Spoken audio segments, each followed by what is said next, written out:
మన ప్రభువును రక్షకుడైన యేసుక్రీస్తు వారి శ్రేష్టమైన నామంలో దేవుని వాక్యాన్ని వింటున్న మీకు అందరికీ హృదయపూర్వకమైన వందనాలు తెలియజేస్తూ, దేవుని వాక్యాన్ని మీకు అప్పగించాలని సిద్ధంగా ఉన్నాను. ప్రభువు నన్ను ప్రేరేపించిన దానినే నేను మీకు అప్పగిస్తున్నాను.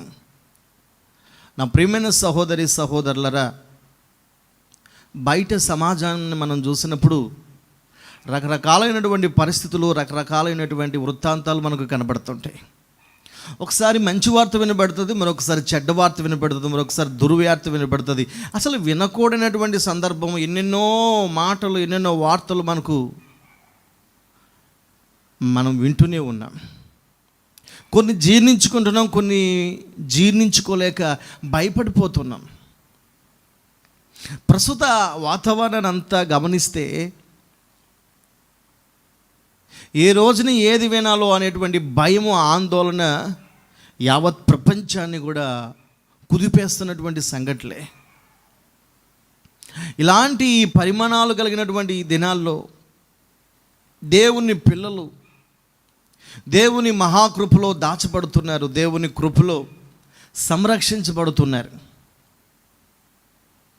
ఎంతైనా మనం ఆరాధించే దేవుడు సజీవుడు కనుక తన వారిని ఆయన కాపాడుకుంటున్నాడు.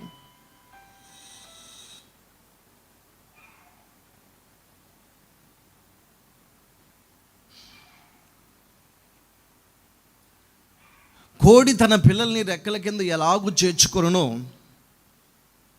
అలాగే మన ప్రభువైన యేసు నిన్ను, నీ కుటుంబాన్ని, నీ వారిని ఆయన తన రెక్కల నీడలో దాచుకుని, ఆయన శక్తి కలిగినటువంటి చేతి నీడలో నిన్ను, నీ కుటుంబాన్ని ఆయన కాపాడుతూ రక్షిస్తున్నటువంటి దినం ఇది. అందును బట్టి దేవుని కృపని మనము ప్రియులరా జ్ఞాపకం తెచ్చుకుని చేతులెత్తి స్తోత్రాలు చెప్దామా? హల్లెలూయా, హల్లెలూయా. కనుక దేవుని ప్రేమను పొందుతూ, దేవుని కృపను పొందుతున్న దేవుని ప్రజలారా, ఇలాంటి దుర్దినాల్లో, ఇటువంటి అపాయకర దినాల్లో సమాజం ప్రస్తుతం ఉన్నటువంటి వాతావరణం అంతా నాశనం వైపుకు నడిపించబడుతూ ఉండగా, లేఖనాలు మాట్లాడుతున్న ప్రకారం, వాక్యం చెప్తున్న ప్రకారం అంత్య దినములలో అపాయకరమైన కాలములు వచ్చునని తెలుసుకునమని వాక్యం మాట్లాడుచున్న ప్రకారం, దినములు చెడ్డవి అని వాక్యం మనతో మాట్లాడుచున్న ప్రకారం, ఈ దినాల్లో మన వ్యక్తిగత జీవితం ఎట్లా ఉండాలి, ఈ దినములలో మన విశ్వాస జీవితం ఎలా ఉండాలి అనేది మనం పరిశీలించి ఆలోచించి దేవుని వాక్యానికి అప్పగించుకుంటే, ఈ దినమున దేవుడు మనతో మాట్లాడుతున్న వాక్య భాగం ఏదనగా ఇర్మియా గ్రంథము.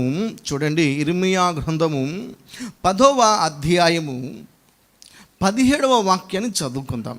పరిశుద్ధ గ్రంథమైన బైబిల్ నుండి ఇర్మియా పుస్తకము 10వ అధ్యాయము 17వ వాక్యం. నివాసిని ముట్టడి వేయబడుచున్న దేశము విడిచి వెళ్ళుటకై నీ సామాగ్రిని కూర్చుకొనుము. చాలు. వాక్యంలో ఇలా రాయబడి ఉంది. దేవుడు మాట్లాడుతున్నాడు. నివాసిని ముట్టడి వేయబడుచున్న దేశమును విడిచి వెళ్ళుటకై నీ సామాగ్రిని కూర్చుకొనుము. వింటున్నారా? ప్రభువు మాట్లాడుతున్న మాట. నివాసిని ముట్టడి వేయబడుచున్న దేశమును విడిచి వెళ్ళుటకై నీ సామాగ్రిని కూర్చుకొనుము. ఈ వాక్యం యొక్క అర్థం ఏంటంటే, నివాసి. ప్రస్తుతానికి మనం భూనివాసులమే. భూమి ఖండాంతరాలుగా, దేశాలుగా విభాగించబడింది. 200కు పైగా దేశాలు ఉన్నాయి ఈ భూమి మీద. ఖండాంతరాలుగా, దేశాలుగా విభాగించబడినటువంటి భూమి. ప్రస్తుతం మనం దేశస్తులుగా మనం పిలువబడుతున్నాం. మనం ఇండియన్స్. ఇండియాలోనే ఇంచుమించు 29 రాష్ట్రాలు ఉన్నాయి. మనం తెలుగు ప్రజలం. ఆంధ్రప్రదేశ్ రాష్ట్రానికి చెందినటువంటి ప్రజలు మనం. అయితే నువ్వు ఏ ప్రాంతపు నివాసివి? నీది ఉన్న ఏరియా ఏమిటి? అది ఏ పట్టణంలోకి వస్తుంది? అది ఏ గ్రామంలోకి వస్తుంది? అది ఏ మండలంలోకి వస్తుంది? అది ఏ జిల్లాలోకి వస్తుంది? ఆ తర్వాత ఏ రాష్ట్రంలో ఆ ప్రాంతంలో నీవు ఉన్నావు అనేది నువ్వు ఆలోచించుకోవాలి. నీవు నివాసివి, నీవు భూనివాసివి. భూనివాసివైనటువంటి నీవు నీ నివాసమును విడిచి వెళ్ళుటకు ముట్టడి వేయబడుతున్న ఈ దినాల్లో నివాసి, నీవు ఈ ప్రాంతాన్ని, నీ ఉన్నటువంటి స్థలాన్ని విడిచి వెళ్ళుటకు నీ సామాగ్రిని కూర్చుకొనుము అని వాక్యంలో చూస్తున్నాను. జాగ్రత్తగా మనం ఆలోచన చేస్తే, యేసు ప్రభువుని నమ్ముకున్నాం, బాప్తిజం కూడా తీసుకున్నాం, సంఘములో సభ్యులుగా కొనసాగుతూ విశ్వాసాన్ని, ఆత్మీయతను, పరిశుద్ధతను, ప్రేమను కాపాడుకుంటూ నడిపించబడుతున్నాం. అయితే మనము పిల్లల ఎంతకాలం ఈ భూమి మీద ఉంటామంటే, దేవుడు దానికి ఒక పరిధి పెట్టాడు. శరీరంలో ఉన్నాము గనుక, భూనివాసులుగా మనం పిలువబడుతున్నాం గనుక, ఒకరోజు ఈ ఒక దేశాన్ని విడిచి వెళ్ళాలి. బహుశా ప్రభు మనం పిలిచే వరకు మనం శరీరంలో నిలిచి సుఖజీవనం పొందితే ఆశ్చర్యం, అదొక అద్భుతమే. లేదా ఈ శరీరంలో నిలుచుండి మనం బ్రతుకుతున్నటువంటి ఈ తరుణంలో ముట్టడి వేయించే పరిస్థితి వస్తే, నిన్ను ఇబ్బంది పెట్టి నిన్ను ముట్టడి వేయగలిగినటువంటి పరిస్థితి వస్తే, ఉన్న పాటున ఉన్న స్థితిలో, ఉన్న ఆ పరిస్థితుల్లో నీవు విడిచి వెళ్ళడానికి నీవు నీ సామాగ్రిని కూర్చుకున్నావా అని వాక్యం అడుగుతుంది. వాక్యం అంతా ఏమని మాట్లాడుతుందంటే, నివాసిని ముట్టడి వేయబడుచున్న దేశమును విడిచి వెళ్ళుటకు సామాగ్రిని కూర్చుకోవాలి.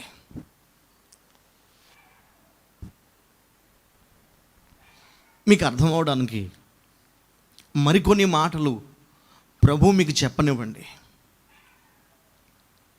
ఆయన అబ్రహాం,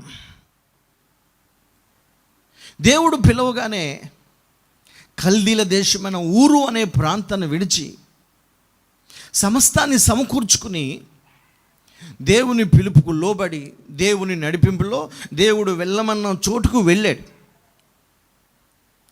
అలా తన స్వదేశాన్ని, సమస్తాన్ని వదులుకుని, తన జన్మభూమిని విడిచిపెట్టి దేవుడు వెళ్ళమన్నటువంటి ఆ ప్రయాణంలో ముందుకు వెళ్ళిపోతుంటే, ఆయనతో పాటు లోతు కుటుంబం కూడా అబ్రహాముతో కూడా ప్రయాణమై వెళ్ళారు. వీళ్ళు ప్రయాణం సాగుతూ ఉండగా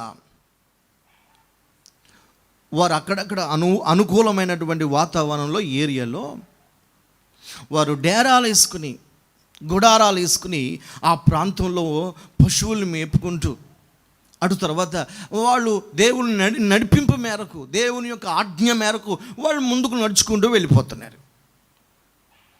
అప్పటికే అబ్రహాముకి 100 మంది పశువుల కాపరులు ఉన్నారు.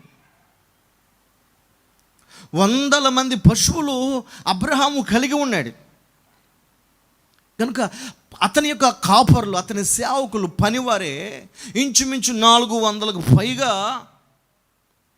ఆ పశువుల కాపరులు ఉన్నారు. ఇంకా పశువులు ఎంత ఉన్నాయి అనేది మనం ఆలోచించాలి. ఈ అబ్రహాముకి ఎన్ని పశువులు ఉన్నాయో, ఎంతమంది కాపరులు ఉన్నారో, అదే రీతిగా లోతుకి కూడా అదే పశువులు కాపరులు, అదే పశువులు ఉండటం మనం గమనిస్తున్నాం. బంధువులుగా అన్యోన్య సహవాసాన్ని కలిగి, ప్రేమానురాగాలు కలిగి ఆ కుటుంబాలు నడిపించబడుతూ ఉన్నాయి. పెద్ద ఆయన మాట తప్పకుండా లోతు యొక్క కుటుంబం నడిపించబడుతూ ఉన్నాయి. జరిగిన వాస్తవం ఏంటంటే, ఆ పొలాల్లో పశువులను మేపుతూ ఉండగా అబ్రహాము పశువుల కాపర్లకి, లోతు పశువుల కాపర్లకి జగడమైంది. అబ్రహాం పశువుల కాపర్లు అబ్రహాముకి విషయం చెప్పారు, లోతు పశువుల కాపర్లు లోతుకి విషయం చెప్పారు. ఆ విషయాన్ని తెలుసుకున్న తర్వాత తెల్లవారుజామున అబ్రహాం లోతుని పిలిచి, నా కుమారుడా లోతు, నీవు నేను రక్త సంబంధులం, బంధువులం, ఎముక వంటి వారం. నిన్న దినాన జరిగినటువంటి ఆ పరిస్థితి నాకు తెలిసింది, నీకు తెలిసింది.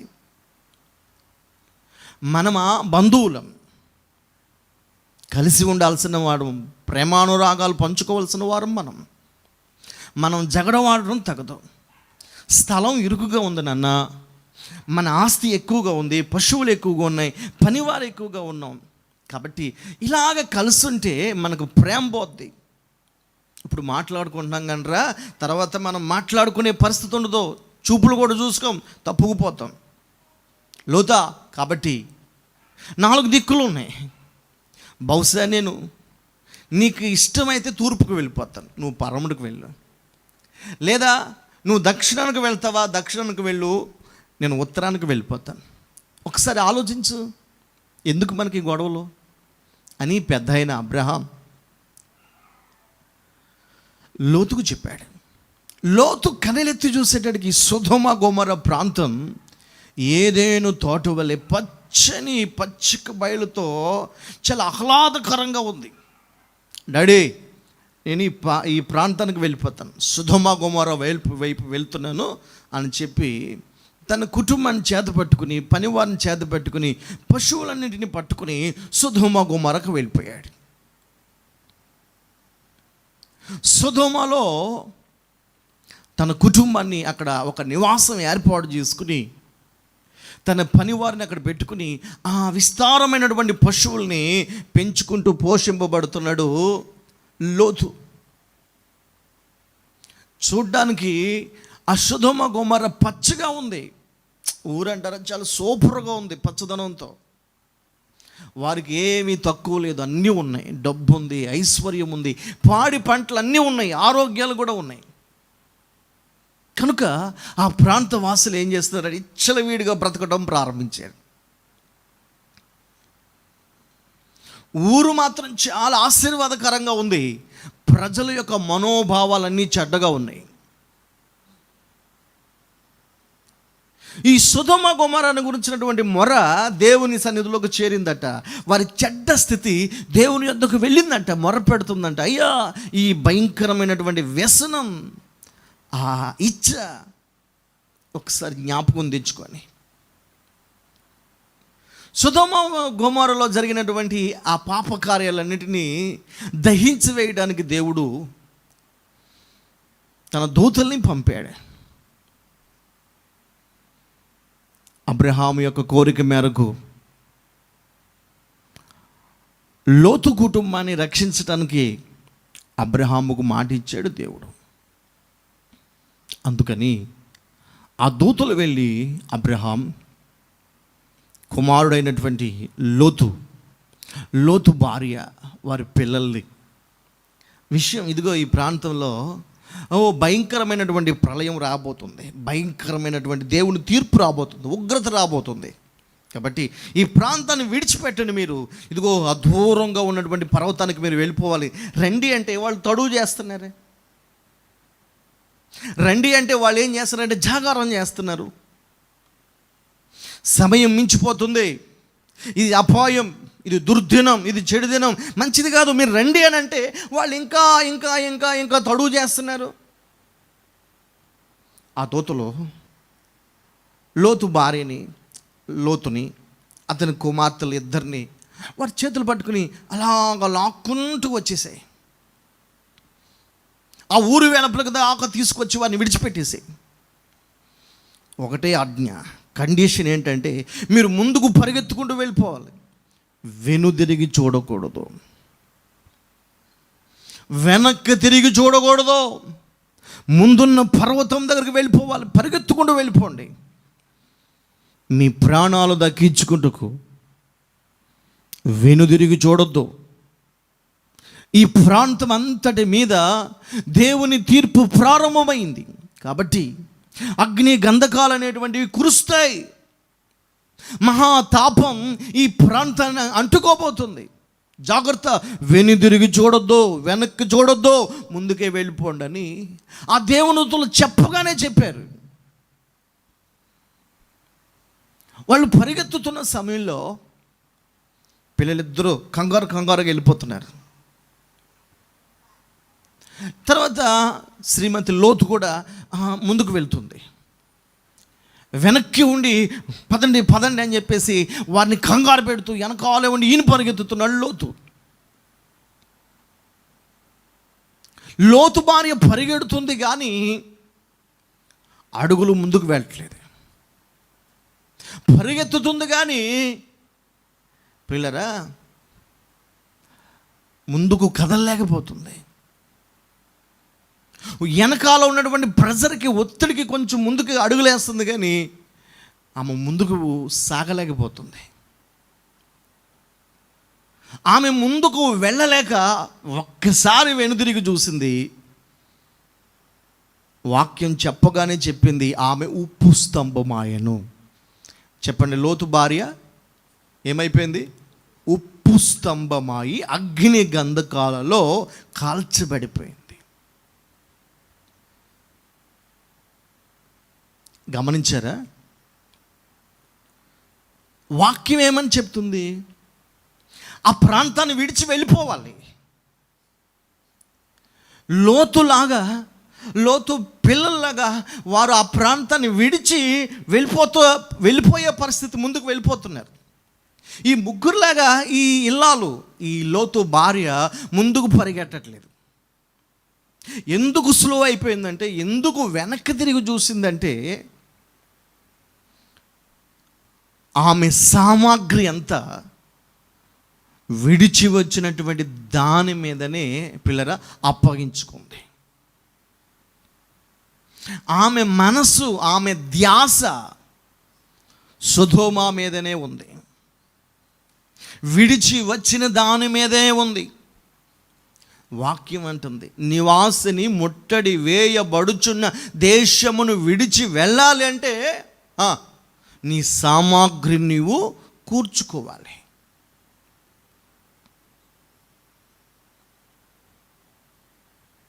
తనున్నటువంటి ప్రాంతాన్ని విడిచి మరొక ప్రాంతానికి వెళ్ళిపోవాలంటే ఆ ప్రాంతం మీద ఆశ చంపుకోవాలి, కోరిక అనేది చంపుకోవాలి. ఈ లోతు భార్య ఆ ప్రాంతాన్ని విడిచి ఎందుకు ముందుకు ఆమె వెళ్ళలేకపోయింది, పరిగెత్తలేకపోయిందంటే ఆమె ఆ ప్రాంతం మీద మనసు పెట్టుకుంది.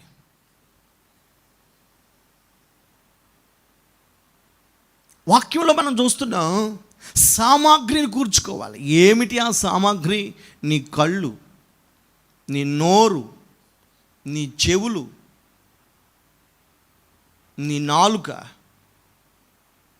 నువ్వు కూర్చుకోవాలి. యేసయ్యకి చేతులెత్తి స్తోత్రం చెప్దామా? హల్లెలూయా. యేసు ప్రభు వారు ఏమని చెప్పారు?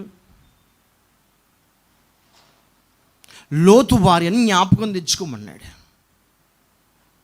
ఆయన రాకడ దినాల గురించి మాట్లాడుతున్నప్పుడు, యుగ సమాప్తిని గురించి మాట్లాడుతున్నప్పుడు ఏమని చెప్తున్నాడంటే, లోతు భార్యని జ్ఞాపకం తెచ్చుకోండి అన్నాడు. అదేంటి యేసయ్య? అబ్రహాము దినాల్లో లోతున్నాడు, లోతు కుటుంబం ఉంది.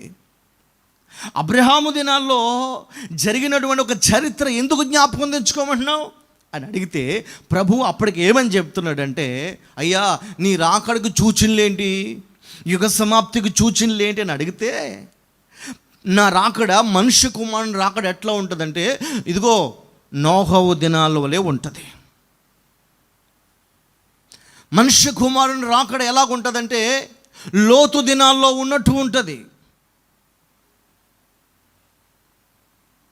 అందుకని ఆ ఆపద్దినమున మీరు తప్పించబడుకున్నట్లు, ఆ ఉగ్రతలో మీరు దాచబడినట్లుగా, నువ్వు అనుకోనని గడియలో ముట్టడి వేయబడుతున్న జనాంగం నీ మీదకి వస్తారో, పరిస్థితులు నిన్ను ముట్టడిస్తాయి, నిన్ను బలవంతంగా ఒత్తిడి తెస్తాయి.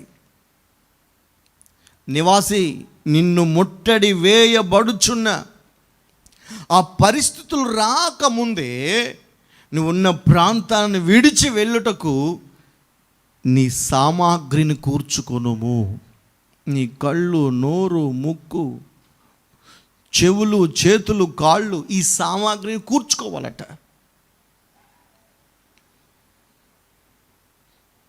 కూర్చుకుని ప్రభువుగా అప్పగించుకోవాలి. ఎలా? రోమాపత్రిక 12వ అధ్యాయం 1వ వచనం 2వ వచనం ప్రకారంగా సజీవ యాగంగా మన శరీరములను ప్రభువుకి సమర్పించుకోవాలి. సజీవ యాగంగా ఉన్న ఫలమున, ఉన్న పాటున ఈ సర్వ శరీరాన్ని, మన సామాగ్రిని ప్రభువుకి అప్పగించుకోవాలి. అలా అప్పగించుకున్న తర్వాత ఈ భూ సంబంధమైన దేహం, మర్తమైన ఈ శరీరం, క్షయమైన ఈ శరీరం అక్షయతను, అమర్త్యతను, మహిమను ధరించుకుంటుంది. ఉన్న పాటున, అంటే రెప్ప పాటున ఈ శరీరం ఏమంటే పక్వత, మార్పు చెందుతుంది. నరులారా తిరిగి రండని మన ప్రభు అయిన యేసు క్రీస్తు వారి మధ్యాకాశంలోనికి పిలిచినప్పుడు, పెండ్లి కుమారుని స్వరము వినబడుతున్నప్పుడు, భూనివాసులుగా ఉన్న నీవు నేను ప్రభువు పిలుపు వినగానే, బూర శబ్దము వినగానే రెప్పపాటున మార్పు చెంది ప్రభువు కొరకు శ్రమ పడినటువంటి ఈ శరీరంలో, ప్రభువు కొరకు ప్రయాసపడిన ఈ శరీరంలో, ప్రభువు కొరకు నడుము కట్టుకుని, ఏమంటే నోరు కట్టుకుని, ప్రభువు కొరకు ఉపవాసాలు, జాగారాలు, కన్నీటి ప్రార్థనలు చేసిన మన ఆత్మీయ జీవితాన్ని, ప్రభువు కొరకు చేసిన ఏమంటే ఈ త్యాగాన్ని, ఈ శరీరంలోనే దేవుని మహిమను దాచుకుంటూ పరిశుద్ధాత్మ అలంకారంతో, అభిషేకంతో నింపబడినటువంటి నిన్ను ప్రభువు పిలిచినప్పుడు ఉన్న పాటున ఈ శరీరంలో మార్పు చెంది, ఏమండి అది రూపాంతరం చెంది ప్రభు యొక్క పిలుపులోనికి ప్రియులారా చూడండి, ఆ ప్రభు దగ్గరికి ప్రియులారా మనం మార్పు పొంది వెళ్ళిపోతాం. ఆ గడియలు సిద్ధంగా ఉన్నాయి. స్తోత్రం చెప్పండి. హల్లెలూయా. లేదు, లోతు భార్య వలె తానున్నటువంటి స్థితిని విడిచి బయటకు రాలేనటువంటి పరిస్థితి నీకుంటే, లోతు భార్య వలె ఏమండి సామాగ్రిని కూర్చుకోకపోతే,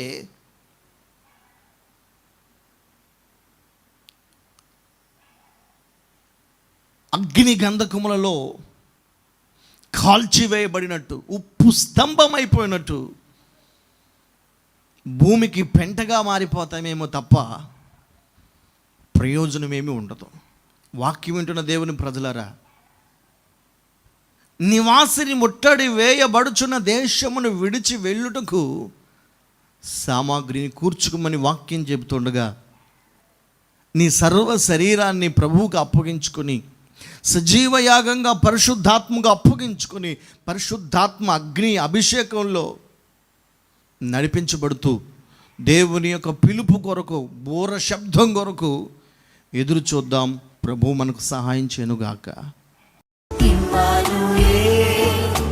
యేసు రాజా ఇంద్రగాను